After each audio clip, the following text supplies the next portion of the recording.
that is recording in progress. That is checking in on our meeting tonight.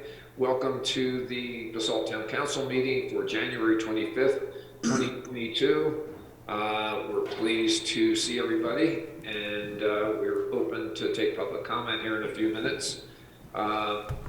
So this is a virtual meeting due to the incredible sort of propagation of Omicron.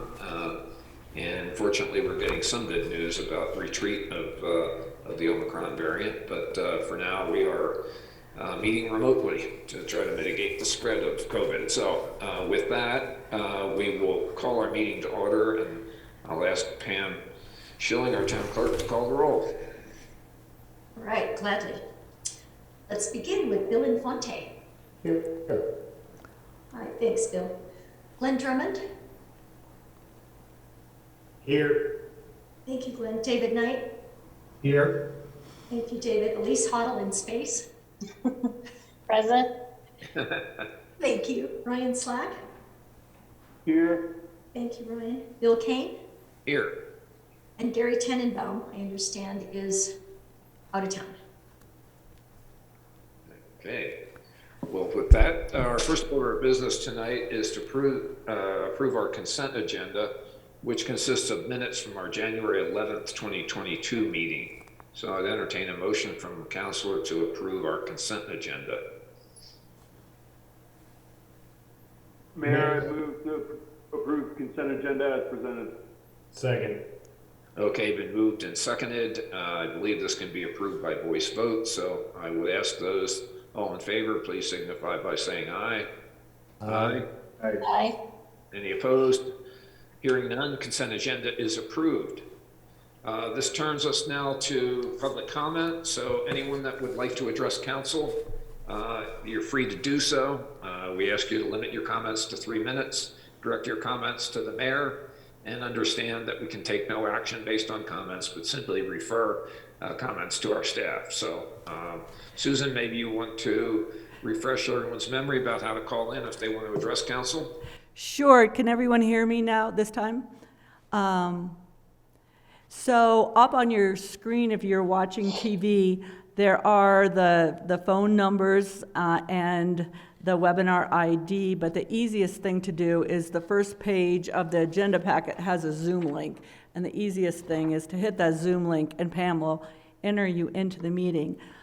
If you're not able to do that, you can call 1-346-248-7799, and the webinar ID is 811-5485-9740. And also, if you're having trouble there, we'll make sure that you're heard by texting 970-379-1514, and we'll make sure that you can make contact with the meeting.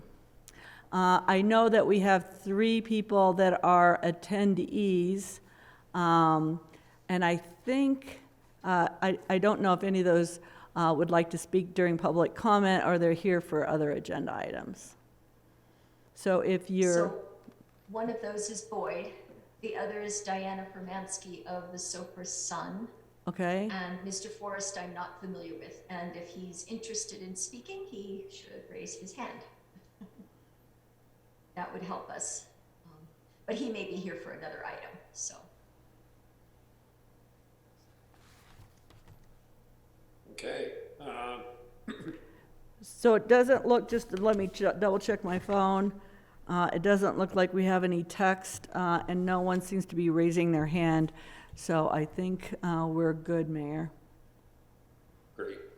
Okay, well, thank you. That concludes our call to the public. Our next order of business is mayor and council reports and comments. The floor is open for any comment or updates that any of our councilors would like to provide.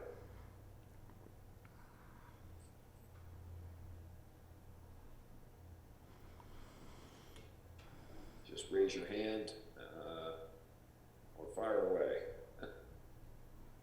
Okay. I think we got a quiet meeting tonight. So with that, I will turn to our manager's report, and Ryan Mahoney will, I think, has an agenda for Wait, it. real quick, Phil. Oh yeah, go ahead, Ryan. I would like to congratulate our two local athletes that were named to the U.S. Olympic team, Hannah Fall Harbor and Haley Swerble. I think that's just amazing that we continue to churn out athletes out of Basalt that represent the whole United States. It's a really cool thing. Fabulous. Thanks for bringing that up.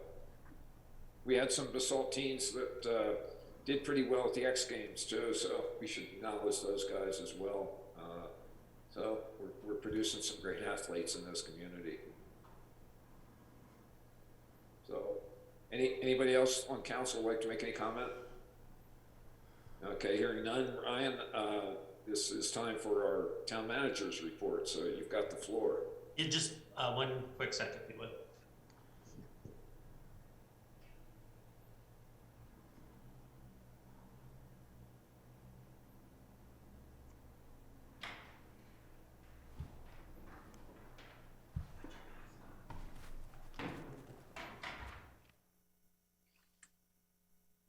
Sit in here with Susan for a minute. So, for those of you watching, I know town council is certainly aware that our friend and colleague Susan Philp is retiring, and this is actually her last council meeting. It's a bummer that we can't be in person for this, but for those of you that have been here throughout the years, this marks year 24 for Susan with the town, which is a pretty incredible feat, and we're certainly going to miss her. There's a tremendous amount of knowledge walking out the door when she leaves. Luckily for us, she'll be down the road, and I think maybe be able to answer some questions for us. But Susan has been just a stalwart for the town, and has, in my experience, always had the town's best interests in mind. And to that end, we put together a proclamation for her that the department heads would like to read to Susan, and just want to congratulate her for her time here and for all the hard work she's done, and also for the next chapter. So thanks so much, Susan. So I'm going to kick it off, Mayor. And this is a farewell proclamation honoring 24 years of leadership in the town of Basalt for Susan K. Philp, Planning Director. Whereas the citizens, council, and staff of the town of Basalt realize the strength and good health of the town have been powerfully influenced by the dedicated and thoughtful work of our planning director, Susan K. Philp. Whereas Susan's deep understanding of her craft has been sewn into the fabric of our community and has made a permanent mark on the built environment. And whereas Susan's practice of retail therapy has benefited countless Basalt businesses throughout the years, and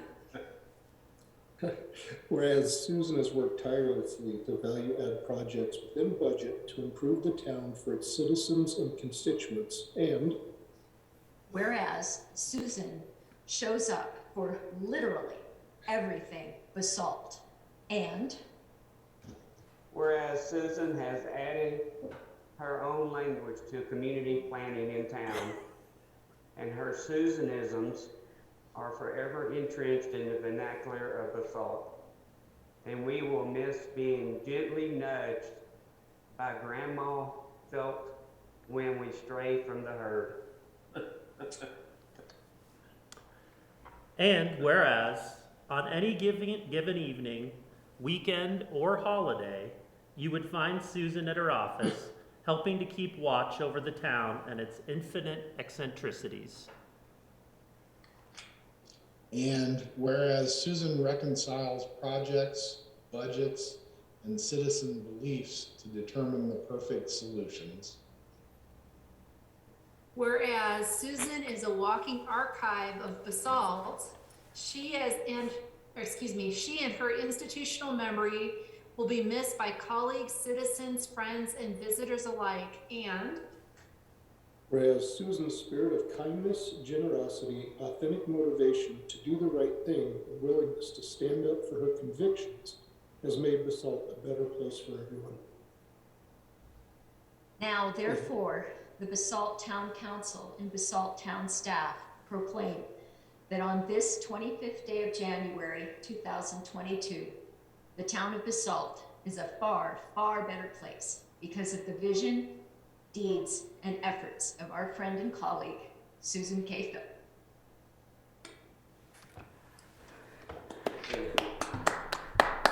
We love you, Sue. Well, I don't know if all those adjectives were correct, but this has been such a incredible experience. And when I was developing my career, I would have never dreamed that I would be working with such a great group of people and great teams. And we've done a lot of really great work. And I so appreciate this town council and all the prior ones and staff. And this was a super proclamation, and thank you so much, because I was worried you guys were going to forget me. So. We weren't going to forget you. Susan's not one for fanfare, but we definitely didn't want to let you out the door without recognizing all that you've done for the town, and we mean it, and we all love you, and you've been such an awesome, integral part of our team, so thanks. Thank you, and thanks everybody. It's pretty emotional. Ryan? So. Yes. Ryan, would you read the plaque Oh, yes. and maybe display it so people could see it? Sure. So, with deepest gratitude and appreciation for your years of dedicated service to the town of Basalt, Colorado, Susan K. Philp, 1998 to 2002. And it's 2002? clear. I mean, I'm sorry, 2022. That would have been great. Let's see, maybe you can see it if I do that a little bit better. So. Yeah, it's etched in. It's a little It's hard to etched. see for sure. Something you'll have to dust, Susan. Yes. Well, thank you. Well, Yeah. Susan, I know we'll see you before you go, or maybe we won't. But, I would just like to extend a personal, deep thank you for the tireless years and unbelievable effort and quality of effort that you brought to the town of Basalt. And I had the pleasure of working with you personally back in the Cretaceous era, back in 2010 and 12. And I can say with no reservation that Susan did everything and then some that was ever expected of our planning director. She did her caseload, she handled everything in the planning department, plus every special community event. She was the first one there to set up and the last one to leave to close down. And she did it every time. And you've just been an incredible asset for our town. And, I just wish you the best. Hope you enjoy every day of your retirement and get skiing. Thank you, thank you. Congrats, Susan. You've been Thanks. awesome. Thanks. Hope we still see you at least some of the activities around town. That's Yes. always a treat. Yeah. Thank Okay, so Ryan, do you have other things on your agenda, or Oh, there. we want to move on to council actions? So your last council meeting, Susan, you must. This is tough one. Wow. Okay, so our next order of business are council actions, and first up is a public hearing and second reading of ordinance number 1, series of 2022, ordinance of the Town Council, Town of Basalt, Colorado, granting special review approval for an accessory dwelling unit located at 117 East Homestead Drive, Basalt. James. Thank you. We do have the applicant here this evening. Simi Hamilton is with us by Zoom. And let me share my screen. All right. This is a public hearing and second reading of an ordinance on an application submitted by Simi and Sophie Hamilton, requesting special review to add an attached accessory dwelling unit to the house they are remodeling at 117 East Homestead Drive, as you can see on the map. As background, as was noted at the first reading, the property at 117 East Homestead contains a single-family residence that dates back to the late 1800s. The property size is 10,600 square feet and it's zoned R3TN. The applicant has the necessary building permits at the moment to remodel the house and do an expansion to the residence, and they are currently remodeling it. The proposal, as we described at first reading, is to add a bedroom accessory dwelling unit within the main residence, as you can see here. And it's going to have a separate entrance and a full kitchen. There are 2 off-street parking spaces that are proposed. Let me go to that site plan. There's 2 off-street parking spaces for the main residence that are proposed to be stacked, and then 1 additional parking space that is proposed for the ADU that's on the driveway, and it's an off-street space. Staff and P&Z were supportive of the application, and the council approved the ordinance on first reading. It includes a requirement that they satisfy that 1 of the 2 units needs to be resident occupied. There's also a condition in the ordinance that limits the ADU tenant to have 1 vehicle to match the 1 off-street parking space, as has been required of other ADUs throughout town. So this evening, staff recommends you hear additional comments from the applicant, if they have them, and then take public comments, as it is a public hearing, and then provide council discussion. If you're comfortable, you could approve the ordinance on second reading.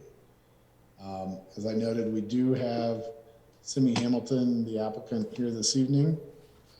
Simi, do you have additional comments?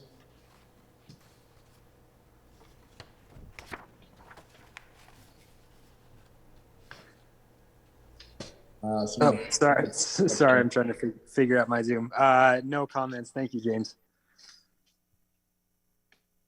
Okay. Are there questions of council to either the applicant or James?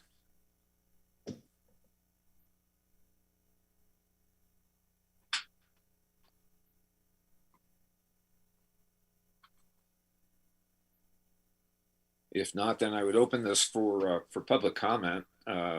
Susan, if you would remind the public about how they may call in and communicate with us. Sure. The best way is to click the link. This is the first page on your agenda, and you will enter as an attendee, and Pam would enter you into the meeting, or you can call 1-346-248-7799, and the webinar ID is 811-5485-9740. And if all else fails, text 970-379-1514, and we'll make sure your comments are heard. And just to note that we did not have anybody, I don't believe, at the last public hearing that asked to speak. We didn't have any additional public comments that were entered as part of our packet. And I don't believe that any of the attendees are asking to be identified. And if they are, if you could raise your hand, that would be great. So I think we're good, Mayor. Okay, thanks, Susan. Hearing no comment, I would, if there aren't further questions and comments from council, then I would entertain a motion on second reading for ordinance number 1, series of 2022. Mayor, I move the town council adopt ordinance number 14, series of 2021 or 2022 on second reading. Second. Well, Okay, been moved and seconded. I think, Jeff, we need a roll call on this one, on an ordinance. Correct. Okay. So Pam, if you wouldn't mind, please call the roll. Okay, let's begin with David Knight, Yes. Bill Infante, Yes. Glenn Drummond, Yes. Elise Hoddle, Yes. Ryan Slack, Yes. and Bill Kane. Yes. Motion carries. Great. Good luck, Simi. So our next order of business is item 6B. This is public hearing and second reading of ordinance number 2, series of 2022. An ordinance of the Town Council of the Town of Basalt, Colorado, granting a minor PUD amendment and minor subdivision to combine Lot 1 and 2 of Pinion Hills PUD and expand the building envelope on Lot 1 for a future garage. 800 Pinion Drive, Basalt. James? Yeah, thank you. We do have the applicant here this evening. We've got Doug McDonald. Let me share my screen. So this is a public hearing and second reading of an ordinance on an application submitted by Doug and Marjorie McDonald to have a minor PUD amendment and minor subdivision to combine lots 1 and 2 of the Pinion Hills PUD and to extinguish the residential development right on lot 2 and also establish a building envelope on lot 1 to add a future garage adjacent to the existing house. The property, as discussed at the first reading, that is subject to the application is lots 1 and 2 of the Pinion Hills PUD. It's at 800 Pinion Drive, as you can see on the map. It's above the Bassburg townhomes on Pinion Drive is where they take access. And lot 1 contains an existing single family house in which the applicants reside. And then lot 2, which is down here, is a vacant lot that has a building envelope and a development rights for a single family house. And the applicants also own this property, and they are both zoned R2 PUD. The applicant's proposal, as was noted at first reading, is to combine the 2 lots through the minor subdivision process to get rid of this lot line between the 2 lots. And then to extinguish the development right for a single family residence that was on this portion of the lot on lot 2, as well as the easements across lot 1 that serve lot 2. And they're proposing to establish a larger building envelope on lot 1 for the addition of a future garage. The P&Z conducted a site visit and reviewed the application. P&Z was supportive of the combining of the 2 lots and eliminating the development right on lot 2, as the single family house location for lot 2 was on steep slopes and not really conducive to construction of a single family house without significant disturbance. And then with regards to the expanded building envelope for a future garage, the P&Z was supportive of that request, as the envelope for the future garage is on a flat area, as you can see here, and doesn't provide significant impacts. Staff included conditions in the draft ordinance that the new garage would be have to be within the dimensional requirements of the zoning, and that it would require technical review committee review of the design of a garage for its compatibility with the character of the existing residence and to meet the sustainable building regulations, as well as the town's wildfire mitigation requirements. It is exempt from affordable housing mitigation, as they're going from an allowance of 2 houses to 1 house. So this evening, staff would recommend hearing comments from the applicants, taking public comments, and providing council discussion. The council approved the ordinance on first reading, and there haven't been any changes since first reading. So if you're comfortable with the conditions, you could approve the ordinance on second reading. So I'll stop sharing my screen. We do have Doug McDonald here with us this evening. Doug, do you have additional comments? Well, Marge and I would like to say that we are very pleased with the comments of the P&Z, but we especially would like to thank the planning department, and including Susan Philp for sure, and James, that gave us a lot of help and guidance to get through this process. So we're grateful for that, and we hope that we can go ahead. Susan, we've known you for almost 20 years, and we're going to be sorry to see you go. Well, I'm sure I'll see you around, Doug. I'll miss seeing you in a professional capacity, but thanks. Best wishes. Yep. Thank you, Doug. Any questions of Doug by council or James? No, we're pleased to see the investment in the community, and this looks like Doug's a outstanding contributor to our community. So this is going to be good to see that, this is an indication that you may be with us for a while here. So this is all encouraging. But if there are no comments from council, I would entertain a motion. Public Bill? hearing, Mayor. Sorry. Oh, sorry. And just to maybe briefly indicate that the best way to join is with the link on the webpage. I think that Mountain has the phone number up on the website that you can call, or you can text 970-379-1514 if you're having trouble. I see there are 4 attendees. If anybody would like to speak on the item, if you could raise your hand. We did have some public comments at prior meetings, and they were all positive. So I'm not seeing anything. You're not seeing anything, right, Pam? So now I think, Mayor, we're ready for a motion. Okay. Thank you. Then the floor is open for a motion on Mayor, I move that Town Council adopt ordinance number 2, series of 2020 on second reading. Second. They have been moved and seconded. Pam, would you please call the roll?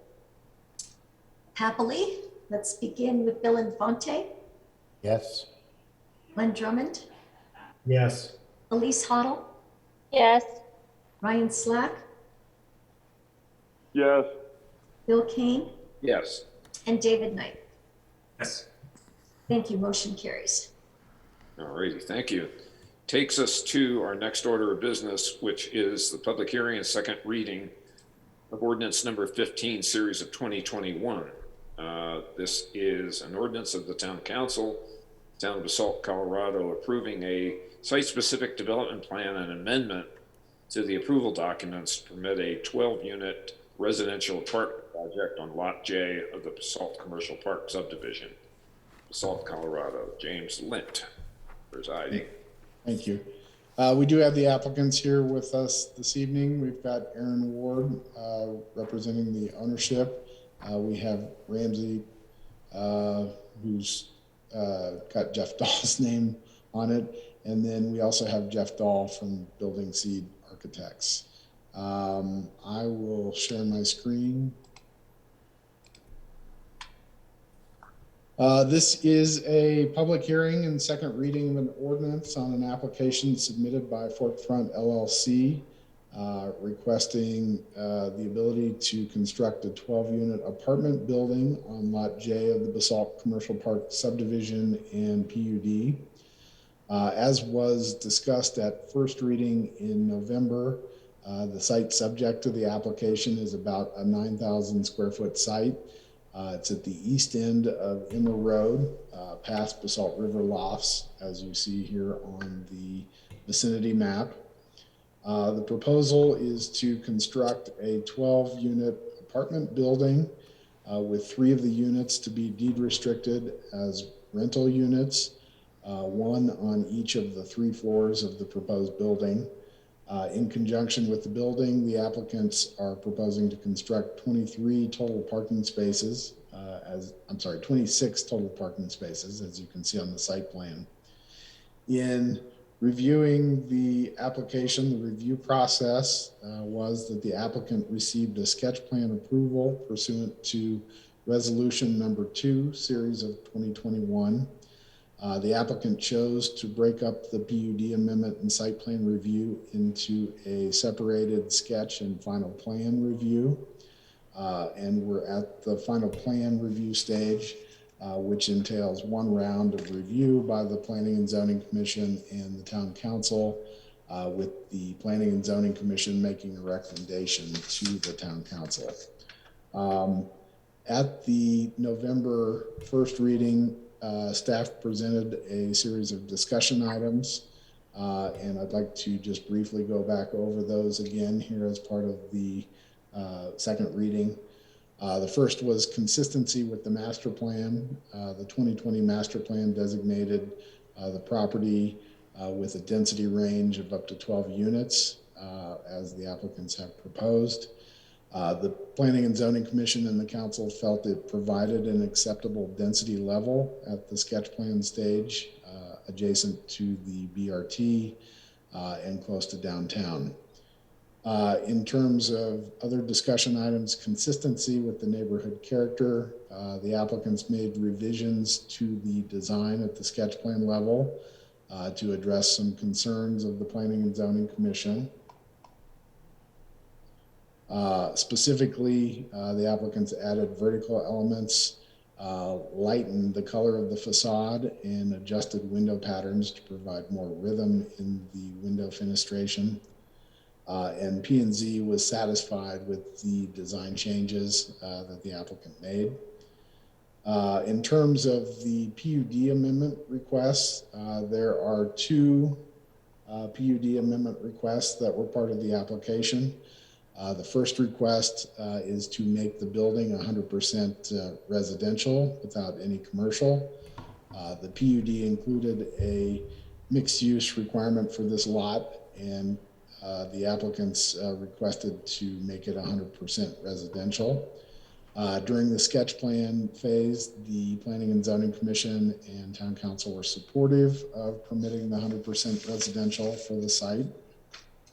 The second request in terms of the PUD amendments is to amend the height limit for the property in the PUD from 30 feet to 32 feet to make the units more livable. The PUD has a 30-foot height limit, but the underlying zoning has a 33-foot height limit. The P&Z was supportive of this requested adjustment in the height limit at the sketch plan level.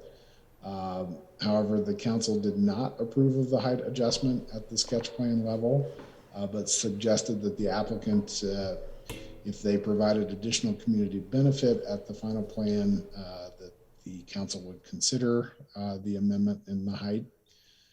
In terms of the additional community benefit that the applicants have proposed, they are proposing to contribute to extending the Ponderosa Trail, as is in the town's plans. And let me go to that map.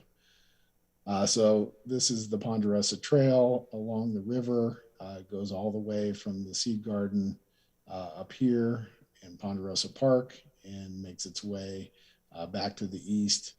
And so this portion is not built. And so the applicants have proposed to extend that as part of their community benefit.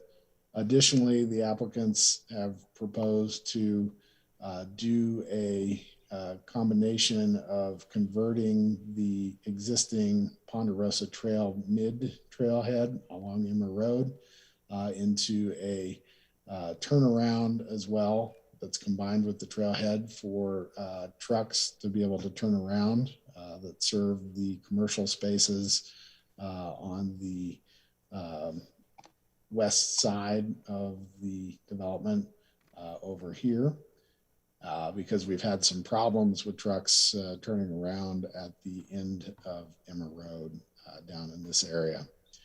The applicants have proposed to make these improvements within 7 months of the approvals, or to pay the town $70,000 to make the improvements as they have been designed by the town engineer.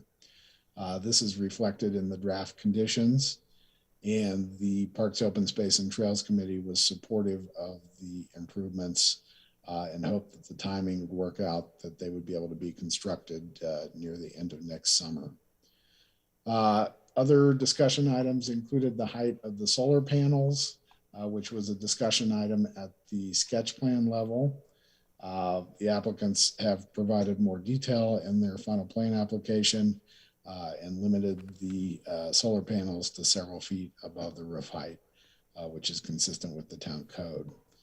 Other discussion items, building materials. The applicants have defined the materials, and they're all fire rated to satisfy the wildfire protection ordinance. Additionally, the affordable housing mitigation, they're proposing 3 category 2 units to meet the requirements. However, the P&Z made a recommendation that each of the units be separate categories. So there'd be a category 1 unit, a category 2 unit, and a category 3 unit. And that has been included in the conditions. And then finally, lighting. The applicants provided a lighting plan with photometrics as part of their application. It provides sufficient but muted light adjacent to the building for the parking and the trash facilities. And staff has included a condition that they have a dimmer switch to be able to kind of fine tune the lighting requirements if we have issues. Green building requirements, the applicants are required to meet the sustainable building regulations. And as was noted, they proposed solar on the roof. The floodplain ESA review, second reading of the ordinance was delayed so that the applicants could go through the LOMAR F process, or letter of map revision process, to take a small corner of the property out of the floodplain. The applicants had submitted the application to FEMA, and that LOMAR F has been approved by FEMA. So that's why we're going ahead with second reading. Council approved the ordinance on first reading, and as I noted, second reading had been delayed for the LOMAR to be completed. And so this evening, staff would recommend hearing any additional comments that the applicants have, taking public comments, and then providing council discussion.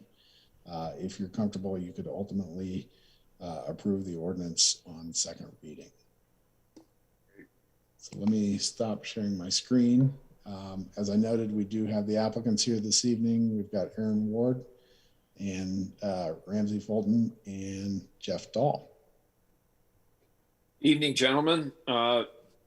Is there anything you'd like to add to James' presentation to clarify the application for council? No, I think you did a good job summarizing. Thank you, Aaron. Jeff, you okay?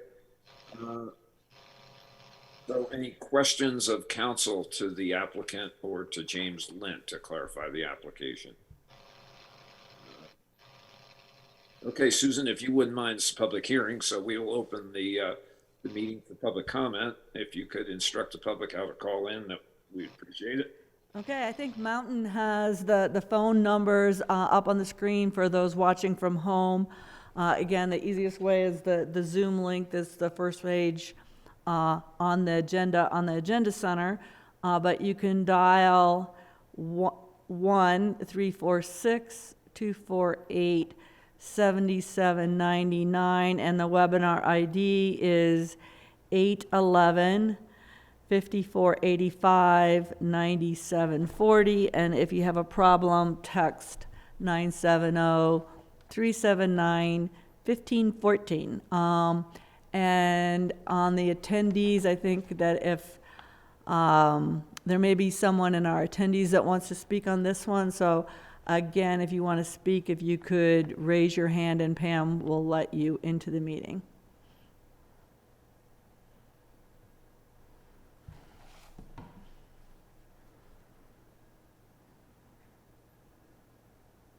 Any takers? And just a note here, Mountain, the program isn't showing live on Grassroots TV, so if there's a way that maybe you could fix that? I can check that. Okay. So right now, I'm not seeing anybody. Again, if you text 970-379-1514, we'll make sure that you can provide comments through the meeting.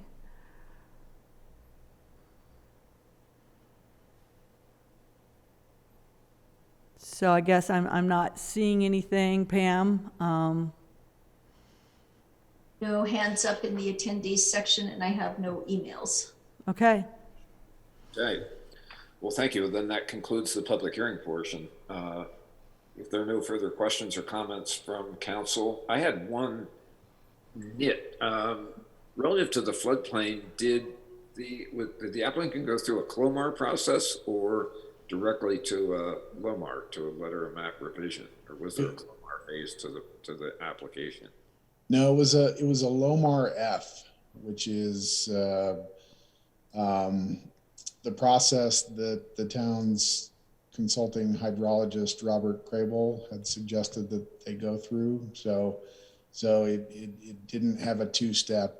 It didn't have a CLOMAR before the LOMAR scenario. Well, that's good. It's an abbreviation. Comments? Hearing none, I would open the floor for motion. Mayor, I move the town council adopt ordinance number 15, series of 2021 on second reading. Second. Okay, been moved and seconded. Pam, please call the roll. Absolutely. Let's begin with Elise Huddle, Yes. Ryan Slack, Yes. Bill Kane, Yes. David Knight, Yes. Bill Infante, Yes. and Glenn Drummond. Yes. Motion carries. Thank you. Thank you, gentlemen. Thank you, council, mayor, James and Susan. Thank you very much. Thank you all. So our next item is item 6D. This is a first reading of ordinance number 3, series of 2022. An ordinance of the town council of the town of Basalt, Colorado, approving a contract to buy and sell real estate with Loose Cannon LLC for property located at 20526 Highway 82, Basalt, Colorado. Ryan and Jeff. Yeah, thank you, Mayor. So I'll kick this off, and we have Jeff that can follow up with some comments, and we've got Christy on the line as well, if there are any questions related to the financing side. But we have here for you tonight a contract to purchase real estate, which is the Loose Cannon property. It's where Umbrella Roofing is currently located. And that's located at 20526 Highway 82. And we have it under contract for $1.7 million.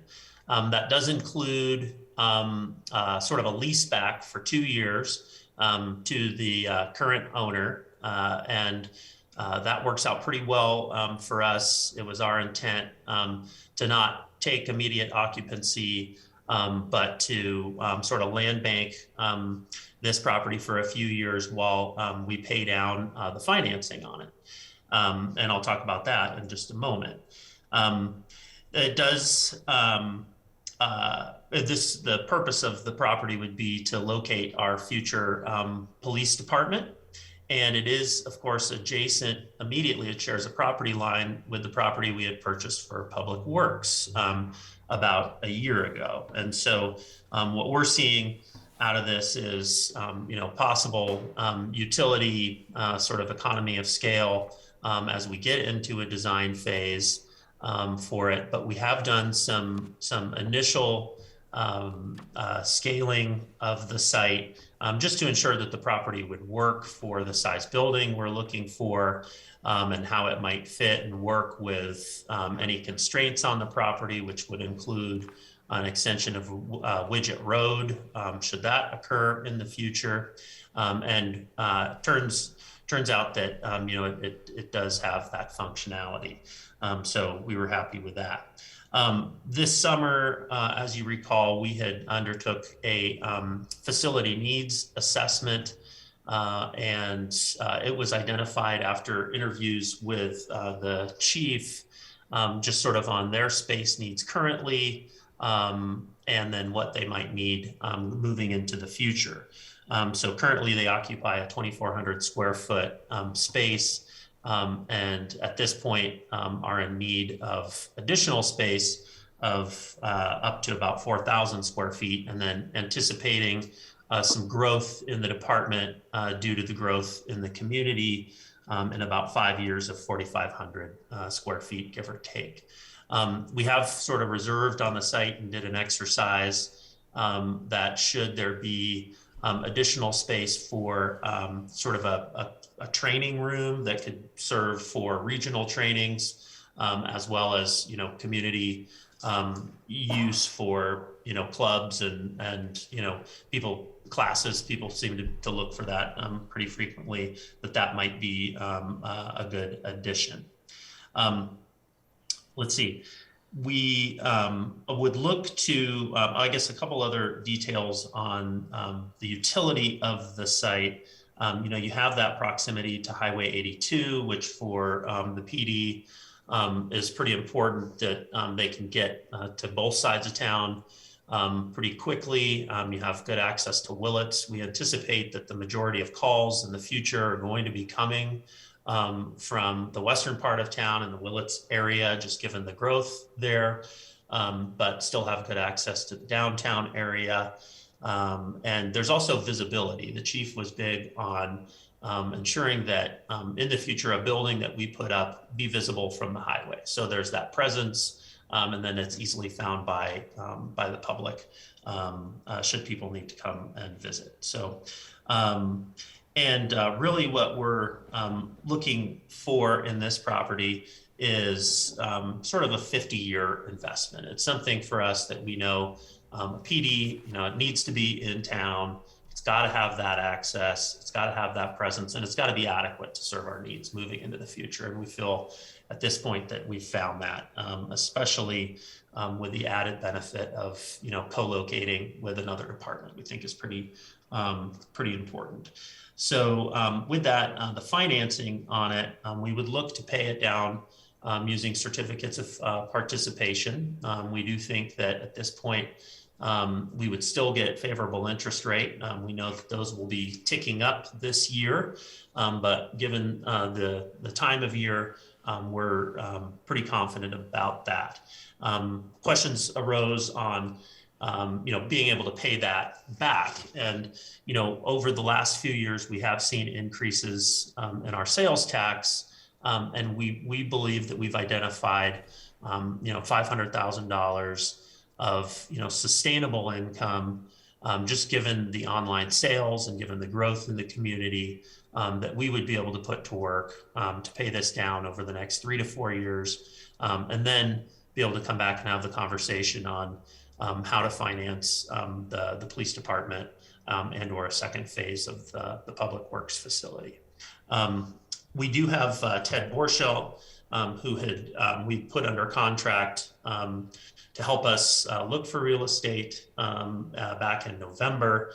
He did a deep dive for us, sort of shaking the bushes, and there's not a lot of opportunity out there, and this one really rose to the top for us. It wasn't on the market, but we feel like we were able to get a fair price for it, given the current environment, and we would recommend that the council consider passing this on first reading. Jeff, I think, has a couple things he wanted to follow up with as well. Yeah, thanks, Ryan. That was, I think you covered most of it, but I did just want to highlight a couple of procedural items. Town council directed staff to negotiate on the purchase of this property, and we were able to come to an agreement that's in the contract in your packet. And just a reminder that real property purchases must be approved by the town council. So this contract is contingent upon approval by town council by ordinance. And so here we are on first reading, and we'll eventually be, and if you approve, moving on to second reading. As Ryan mentioned, a portion of the purchase price is going to be financed through certificates of participation. There will be, staff will be working on that with Ellers and the financing crew. And so for town council approval on those financing mechanisms, we'll be syncing up the timing for this ordinance with that financing element as well. And then lastly, as Ryan mentioned, we've already done a good amount of due diligence on this property just by virtue of the purchase of the property next door and then working through some of the issues with this property that we were actually able to improve upon over the last year in terms of access. So in any case, there will be more due diligence to be done, and I will report back to town council with any issues that I find. And that's all I have. Thanks, Jeff. I think that's all we have, unless Christy had anything to add on the financing side. That's good. The only other thing I just note is that 500,000 that we'd set aside was also included in the 2022 original budget. So we're going to be utilizing that towards the purchase price to help reduce the interest cost. All right. Questions of council of Ryan or Jeff, Christy, staff on this purchase? You know, an observation I've made is that it does seem fortunate to be able to find land and, you know, basically achieve some synergy with public works and police and municipal facilities. I also think that the leaseback feature and the future arrangement where we'll be able to sell our existing condominiumized space in the Elk Run Professional Building will really get the cost basis for this purchase down. So there are some pretty positive reinforcing elements here. So looks like a pretty sensible place to house our police department in the future. Anyone else on council? Observations, comments, questions? Elise? Just remind me, what was the size of the Public Works parcel and what did we pay for it? Sure, we paid 1.6 for it, and it's a little bit over an acre. So 1.1, 1.2. This is about 3/4 of an acre. And does the 1.7, the wording was a little bit awkward to me. Does that include the lease back? Yes. For the 2 years? It does, yeah. So they're basically staying there for the next 2 years without paying any lease to us. That's right. The initial asking price was 1.9 million. So as you might imagine, the cost of land has gone up quite a bit in the last year or the last few years. And then the provision that we would be looking at as we draw up a lease is he wants to stay there for up to 2 years. If he finds a place before then and moves out, there's no reimbursement of the value. So, you know, I think it's a win-win in the sense that we don't need to take immediate possession of it, but are able to reduce the initial purchase price.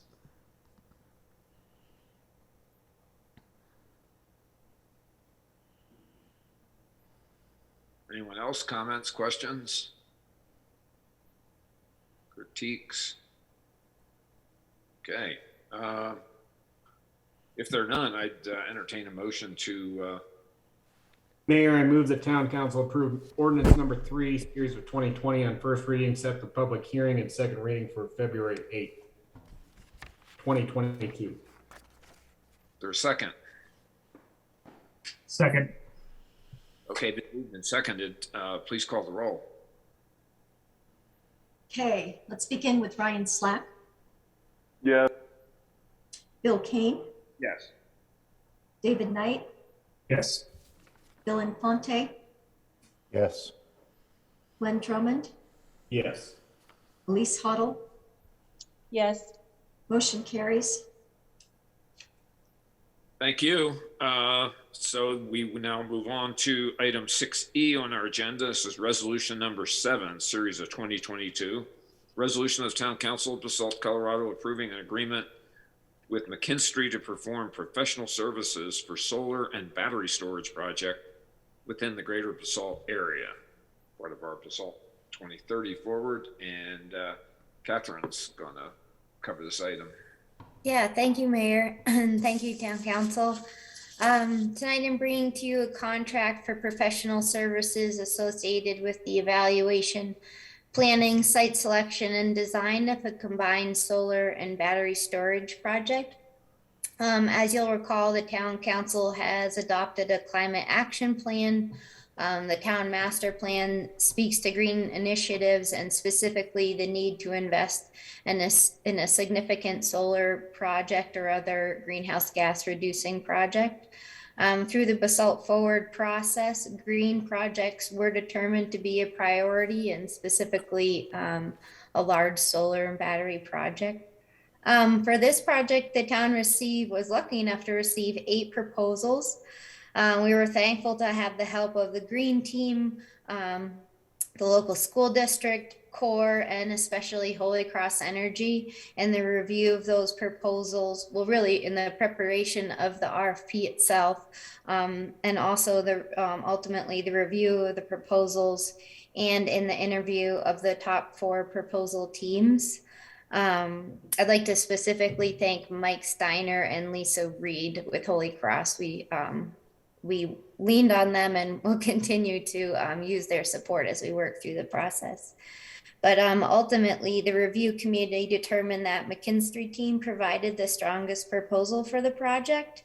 And tonight we have Ashley, I'm going to butcher your last name, Brasavan and Donald Chung on the call. And they are going to introduce Mckinstry to you all and just give a little bit of background.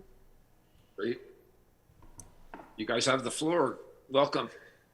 Great, thanks for having us. Thanks, Catherine. We're really excited to partner with the town of Basalt on this solar and storage project to further the town's clean energy goals and resiliency. We've partnered with a lot of similar local governments throughout Colorado, probably over 30 on similar storage and resiliency and solar projects. Our Colorado office is based in Golden, and we have over 100 energy professionals focused on the state of Colorado working out of our office here. And we're a national solar developer and energy services company that engineers, designs, and builds turnkey solar and storage solutions. We also focus on holistic energy and water efficiency projects in general, and specifically in the state of Colorado. So we're really looking forward to working with your team and Catherine and Holy Cross. And we're happy to answer any additional questions as well tonight.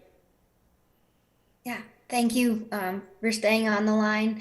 And I just wrap up by saying they did provide a base proposal fee for $99,157. And that amount, we do have sufficient funds in the 2022 budget to cover that initial proposal amount. So if you all have any questions for us or Ashley or Donald, we'd be happy to answer those now.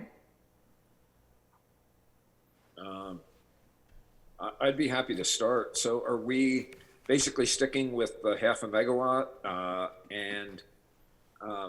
I was curious about whether our design is going to strive for essentially what would be a microgrid, so that we have a defined service area for our battery storage, or will this power just basically go on the grid? Will, just hook into a local transformer and just become generally available? Or are we going to define sort of a microgrid in the event that we lose power on the main Holy Cross service? And are we still shooting for 0.5 megawatt? And what is the magnitude of the storage component? So sure. I'll take a crack at that. So that 0.5 megawatt threshold point is a threshold point with Holy Cross. If you get beyond that, there's some additional processes that need to be gone through. And so it was determined through working with Holy Cross that was a threshold point of where we wanted to land. And of course, in the first steps of the the project, we'll be looking at different sites to determine what really makes the most sense from a financial standpoint. Really, I mean, it will be about balancing, you know, the solar exposure at the site, and then how we can kind of structure the payback for the project around the energy savings and whatnot. So a lot of that will be looked into as part of the project. And then, you know, not being a solar expert, I probably can't speak to the detail that you might be looking for, but I guess I will say that the battery sizing will be something that we look into with Mckinstry and their team. It will be based on kind of a load expectation and resiliency that that might be achieved by the solar being able to feed into the battery. And then if there's kind of a shelter in place condition at the high school where that can be a bit of an emergency space that could be powered by the battery for a certain amount of time. Those are the kinds of things we'll look into. But through the initial evaluation and the planning of the different project sites, we'll work through some of those details, and we're happy to check in with council as we further define kind of those design parameters for the project. Does that answer your question? It does, yeah. I'm just curious about whether, you know, the backup is going to be, we'll have dedicated users. And I think the answer maybe the high school, or, you know, we'll have designated facilities that would come online in the event that we lose the overall grid and rely on our backup storage. So yeah, we'll be looking at different meters that could be offset by that battery and how that all works together. So. Yeah, this is Donald. Catherine, I think you actually did a pretty darn good job describing that. But I would say, yeah, certainly, typically it's behind a specific meter, and so a battery system like we're contemplating, and it would provide resilience then to that one specific load, or even a subset of that load, just depending on economics and size of the critical need. But as Catherine mentioned, that is certainly all part of our scope of work, is to help look into that and figure that out. Okay. I have lots of questions, but I'll hold them for offline. So that sounds great. I mean, it's really exciting, great stuff, and very excited to see us making progress on this so quickly after we got approved by the voters. So this is all good. Just lots of curiosity about how we're going to rig up the backup. So anybody else in council, questions, comments? So if there are none, I would be willing to entertain a motion for this resolution. Mayor, I move that the town council approve resolution number 7, series of 2022. For a second. Second. Okay, moved and seconded. Pam, please call the roll. Happily, let's begin with Bill Kane, Yes. David Knight, Yes. Bill Infante, That was a yes. oh, thank you, Bill, Glenn Drummond, Yes. Elise Hoddle, Yes. and Ryan Slack. Yes. Thank you all. Motion carries. Thank you, guys. Look forward to more progress on this. This is great. So this now will take us to item 6F, which is resolution number 8 of series of 2022, resolution of the Town Council of Basalt, Colorado, approving a public works facility, phase 1B project, and authorizing staff to enter into a contract with Gould Construction. Catherine? Yeah, thank you, Mayor. So tonight I'm bringing you the contract for the construction of phase 1B of the Basalt Public Works facility. So this is on that property neighboring the umbrella roofing property we were just discussing. As you know, in 2020, the town approved the purchase of Lot 4 in the Mid Valley Center PUD for an expanded public works facility. In 2021, Town Council approved a development plan for the parcel and approved a contract for the construction of Phase 1A on the parcel.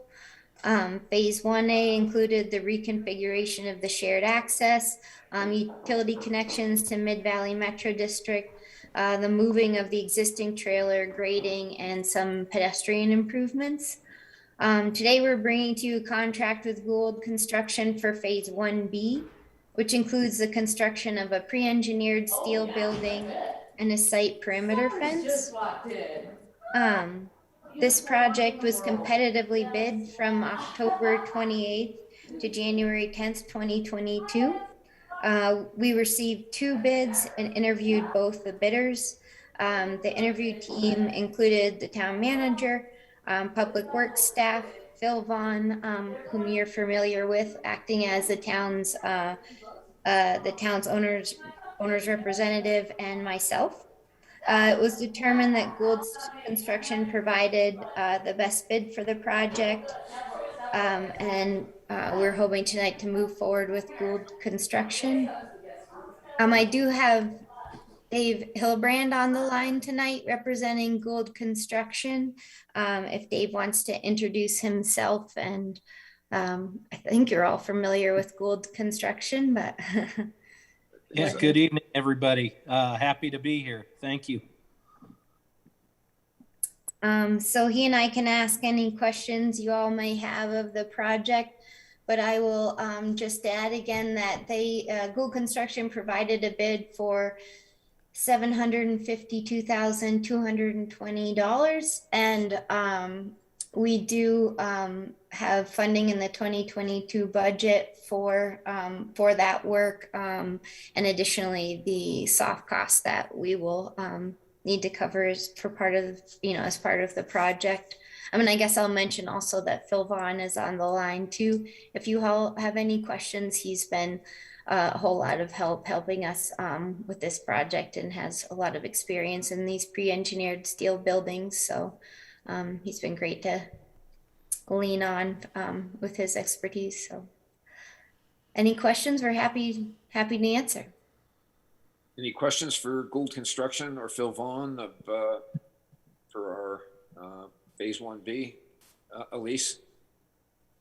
This is probably a really easy question, but the site plan that's provided in our packet, as usual, when you blow it up, you can't read the labels on it. So I just want to make sure that I'm reading this correctly, that it's going in that sort of bottom corner farthest from the entry to the parcel. That's correct. It's in that kind of southwesterly corner there, to be placed parallel to that existing sidewalk. Gotcha. Okay, that was it. Thanks. That was easy.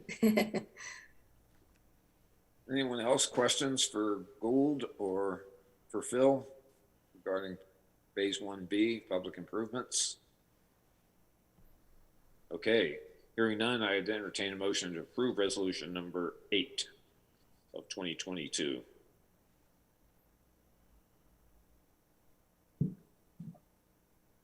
Mayor, I move that town council approve resolution number 8 of series 2022.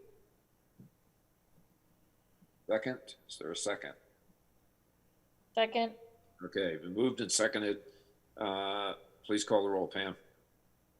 Thank you. Yes. Let's begin with David Knight, Yes. Bill Infante, Yes. Glenn Drummond, Yes. Elise Hoddle, Yes. Ryan Slack, Yes. and Bill Kane. Yes. Motion carries. Thank you all. Okay, thank you. Our next order of business is item 6G. This is resolution number 9, series of 2022, resolution of the Town Council of Basalt, Colorado, approving the agreement with Ayers and Associates for grant writing services. Christy? Thank you, Mayor. So as a part of the Basalt Forward projects, as we've been talking about that over the last, quite a few months now, is that we've discussed Midland Avenue Streetscape being underfunded by approximately $2.5 million, and the need to solicit and garner grants for that in conjunction with some of the town's support. So that really gave us the need to put out this RFP for grant writing services. We put that out in December and received 4 applications back in January. And we reviewed those applications with the Basalt Forward staff and consultant, and we all agree that AIRS Consulting or AIRS Associate Inc. is the best applicant. They have their services include $27,974 in their basic service package, which was the lowest price that was received. In addition to that, they have specific experience and also success in the revitalization of Main Street grant. And so we've already started moving forward with that very expeditiously, because we have a deadline on February 4th to try to get that funding going. We're going to be talking a little bit more in a resolution that we added late to the agenda on that item. But with all of the experience, they come with architects and grant writers and public outreach, landscape architect. They also have an affordable housing advisor and an economic development advisor, and as well as a CDOT liaison specifically. So we thought that their specific qualifications really aligned well with the Basalt Forward process.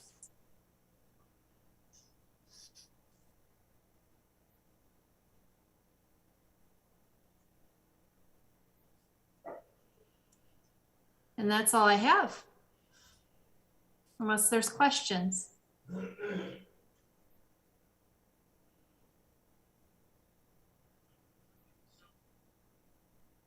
Elise? Thanks, Mayor. Thanks, Ryan. This is all great. My only question is just, are we going to solicit their help in looking at what other grants are out there above and beyond? I mean, we already know about the Main Street one, but like, are they going to dig to find out what else is out there that we might not know about? That's a great question, Elise. Yes, they'll be doing that kind of after we get through this revitalization of Main Street grant, because that's going to take all of our efforts at 100%. But then we're going to have a kickoff meeting after that very next week, and we're going to talk about other opportunities with affordable housing out there and green projects and other things that we could apply for even with Midland. So yeah, with their deep bench, that's one of the reasons why we wanted to go with them. That's great. Thank you. You're welcome. And I wanted to know one other thing too, is I'm looking at carrying over $40,000 that's left over in the Basalt Forward funding that council initially used to fund Basalt Forward before the election, to fund the first year of the grant writing services, so that this won't tap into any of the projects that we're looking to fund either.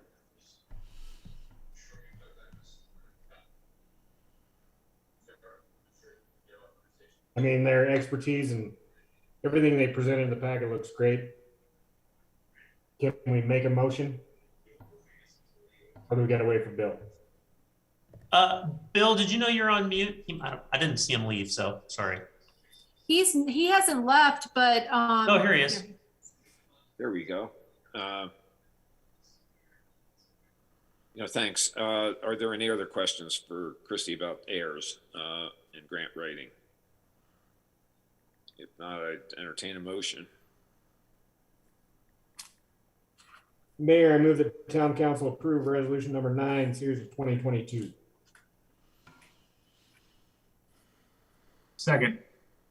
They moved and seconded. Pam, please. Absolutely. Let's begin with Bill Infante, Yes. Glenn Drummond, Yes. Elise Hoddle, Yes. Ryan Slack, Yes. Bill Kane, Yes. and David Knight. Yes. Motion carries. Thank you all. All righty, it takes us to next item, 6H, resolution number 10, series of 2022. Resolution of the Town Council of Basalt, Colorado, approving an agreement with Tyler Technologies for payment software services. Mitch Miller. Thank you, Mayor, council members. I'd like to present a quick overview of the software upgrade for Intergov.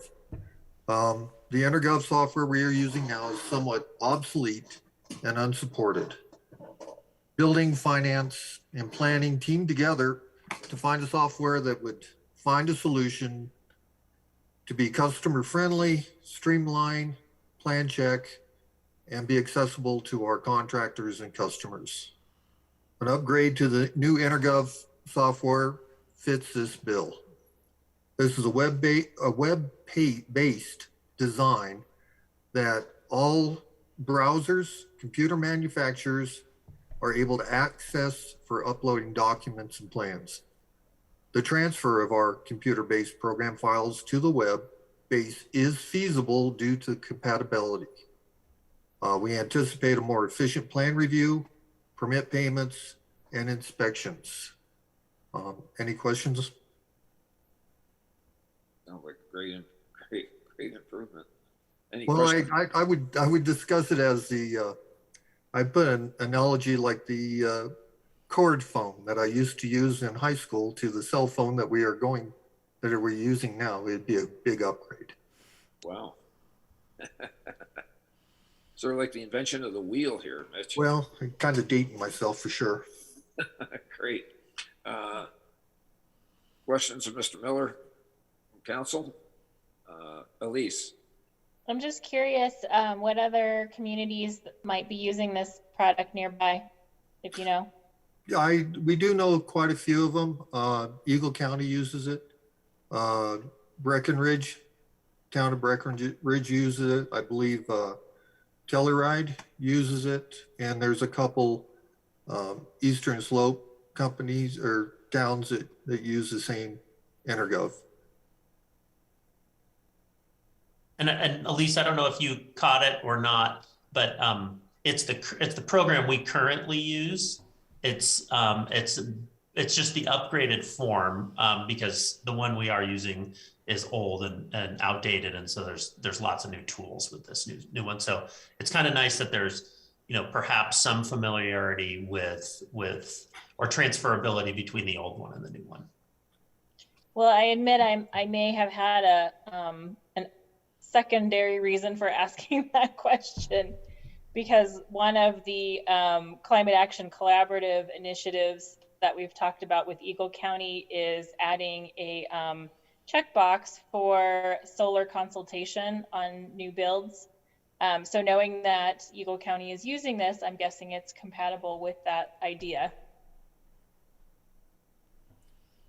I would assume that using the same program, we can adapt to whatever we need to be in that compatibility. Absolutely. Cool. Any comments or questions? Okay, I'd entertain a motion to approve resolution number 10, series of 2022.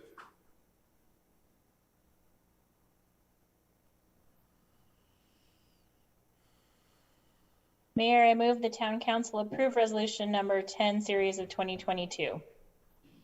Second. Right, moved and seconded. Ms. Pam, please. Absolutely. Let's begin with Glenn Drummond, Yes. Elise Hoddle, Yes. Ryan Slack, Yes. Bill Kane, Yes. David Knight, Yes. and Bill Infante. Yes. Motion carries. Thank you all. Okay, thank you. Next order of business is item 6I, resolution number 11, series of 2022. Resolution of the Town Council of Basalt, Colorado, authorizing a grant application and local match by the town to the State of Colorado Department of Transportation, Revitalizing Main Streets Opportunity 1 grant for Midland Avenue Streetscape project. Sounds like it fits our circumstance here. So, Ryan, do you want to explain this one? I think he's going to defer to me on this.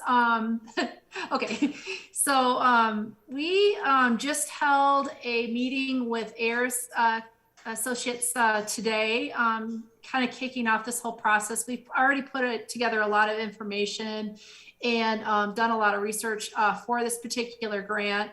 But now as we're delving into it further, we really discovered that we needed this resolution, the support of the town council for authorizing us to go for the grant, and also for a local match. A 20% local match is required for this grant. However, looking at how we're doing this grant, it's really going to be about 90% locally funded because of the voter approved $9 million. And then, well, then ARPA is included in there too, $1 million.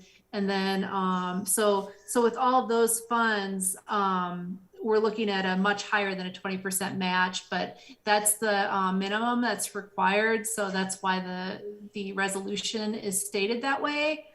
There is a little bit of a complexity that I just want to explain to you that came out of that meeting today, because we're moving very fast on this. So I apologize, I was not able to get this in the packet.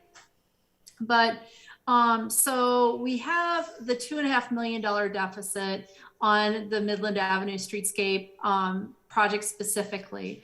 What we're looking at doing is requesting $1 million for this revitalization grant. And you can ask up to $2 million, but there's some strategy behind asking just the $1 million. And then using the $1 million that we have in ARPA funding for the water infrastructure part of the project that we've talked about before. And then also for the other approximately $500,000, about 465,000, is we're going to recommend and put in the supplemental budget that we're going to be presenting to you February 8th to include a $465,000 use of fund balance that comes from the additional building permit fees that were garnered over budget last year. And since that's a one-time improvement in the budget, that we would recommend to put it into a one-time cost for Midland Avenue Streetscape.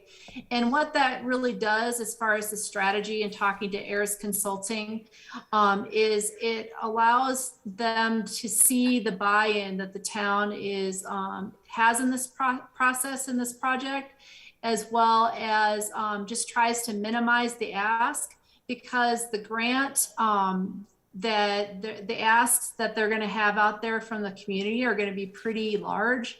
And so the more we can put a little bit more into the kitty to make this a more lucrative opportunity for the state, I think the better opportunity we're going to have for a fully funded project at $1 million. So this is pretty good. AIRS started grant writing before we hired them. That's pretty gratifying to see. Yes, we unfortunately, because of the timing of this, we just started this today to get them right up to speed. So obviously we were hoping this would pass, but if not, we had some other options that we would go with, but that just shows you the tight timeline we're under right now.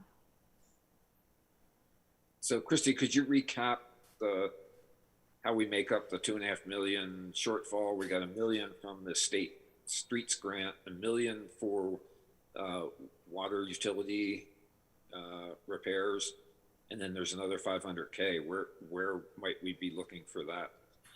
So that we would have as a town match, specifically coming from the 2021 additional monies that was garnered from additional unrestricted building permit fees that were that the town received in 2021. Okay. So we were about 465,000 favorable to budget, and we want to use that towards this particular project. Yeah, great. Would be the recommendation. Very cool. Questions, Elise? I'm sorry. So I'm still not understanding where the other 500,000 is coming from. Yeah, and I'm sorry I wasn't able to put this in the packet. Maybe I could, I can make sure to provide a little more information on that. So the the building permit fees that we had garnered for 2021. We had, excuse me, let me look at this really quick. I have it right here. We had a budget of 760,000 roughly, and we brought in 1,225,000.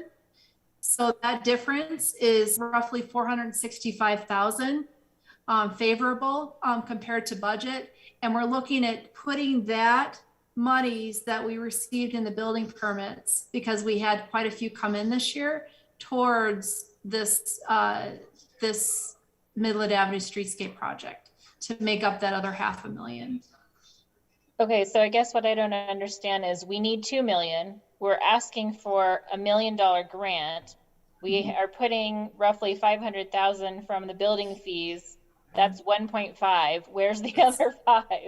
Oh, okay, so there's 1 million from our ARPA funding. Okay, so that we received $1 million from federal funding that we were allocated, and that'll go for our water infrastructure specifically. So that's 1 million.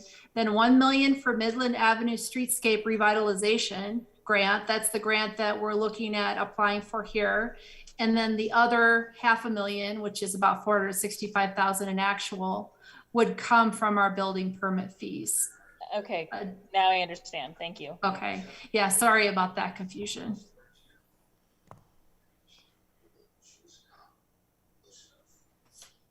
Questions, comments, motions?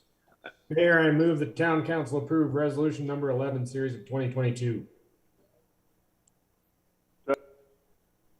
They've been moved and seconded. Pam, please call the roll. Yes, thank you. Let's begin with Elise Hoddle, Yes. Ryan Slack, Yes. Bill Kane, Yes, and appreciate you guys getting on so aggressively. So yes. David Knight, Yes. Bill Infante, Yes. Glenn Drummond, Yes, and I would second Bill, Mayor Kane's comments. Nice job, staff. Way to stay on top of it. thank you all. Motion carries. All right, thank you. So we have our last formal item of business. This is resolution number 12, series of 2022. Resolution of the Town Council of Basalt, Colorado, approving an agreement for professional services with Phil Vaughn Construction Management, Inc. Is this Christy or Ryan? Christy. Yes, thank you, Mayor Kane. So this is also a part of the Basalt Forward 2030 process. Phil Vaughn has been, as you all know, just a really big part of our team here in getting us going on this and doing everything construction and helping us to move forward on the project. And so what we'd like to do is create a new contract with him that is going to pretty much automatically renew unless we, of course, would give notice or he would give notice for 3 years during the Basalt Forward timeline. So we have that continuity with our team. And then we did not put a maximum price on this because it's really going to be dependent upon the work that each one of the 3 projects is going to entail. However, what we did do as a kind of a verification check is to make sure is that we're going through the budgeting on the for the Basalt Forward projects in a spreadsheet, and we're going to talk about those specific dollars, and then we're going to make sure that with our monthly billings and stuff, how we're running with that, so we're not going to be eating into the project. So that's kind of how we're going to be managing that. Great. Bill, do you have anything you'd like to say for yourself? Just want to thank you all. I greatly appreciate working with you all, greatly appreciate working with the staff, as I have indicated to the staff during our numerous meetings each week working through the respective projects. I greatly appreciate the professionalism and just a good team spirit amongst the group. So it's a pleasure working with you all. Thank you. Yeah, I think it's mutual. I think we appreciate the help. So, any questions from Mr. Vaughn or Christy? Hearing none, I entertain a motion to approve resolution number 12, series of 2022.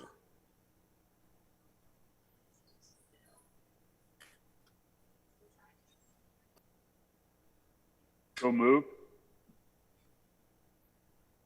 Second, is there a second?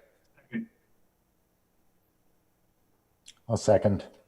Okay, thanks, Bill. Moved and seconded. Please call the roll, Pam. Thank you.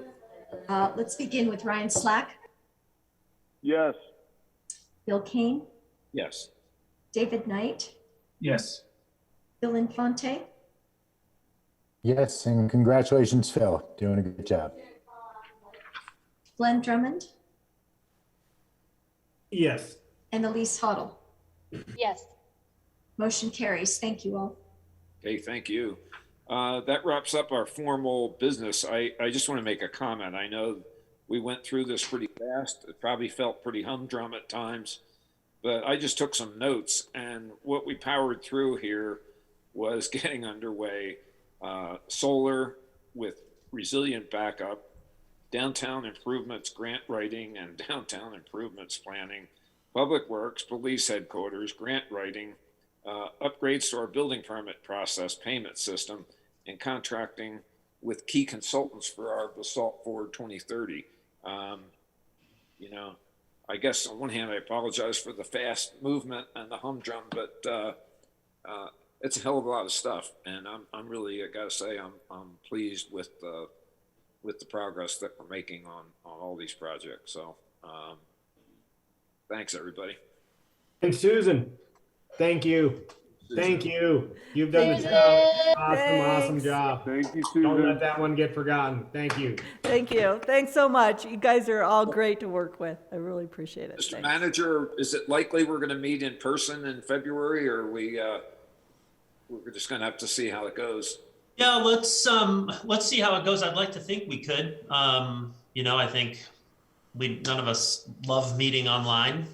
It's great to see everybody in person. So if we could just stay tuned. I mean, like you said at the beginning of the meeting, the direction of, you know, infection rate is going in to the good. So I'd like to think, you know, maybe, you know, we could have, you know, people wear masks if they feel comfortable, and be able to meet in person, but we'll maybe check in a week and see where we go. Okay. Good deal, guys. Well, thanks very much, and look forward to seeing everybody around campus, and take it easy. Thank you. Thanks, Night, everyone. everyone. Go team. Good night.